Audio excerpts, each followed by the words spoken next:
Por aquí y vamos a corroborar con un voltímetro que el voltaje, la polaridad es negativo afuera, positivo adentro. Debe estar dando ¿cuánto? No salió. Sí. No sé, hay que editar eso. Ahí está. Es que no te. Espérate, que no te Que hace buena conexión. Este cable está partido aquí también. No.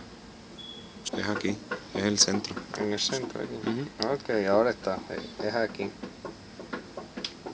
Ahí están los 19.5. Creo que estaba fallando aquí la conexión porque ahí estamos. 19.5. Ya está listo para conectarse. Corroboramos que esté bien y se dejó un par de dólares aquí.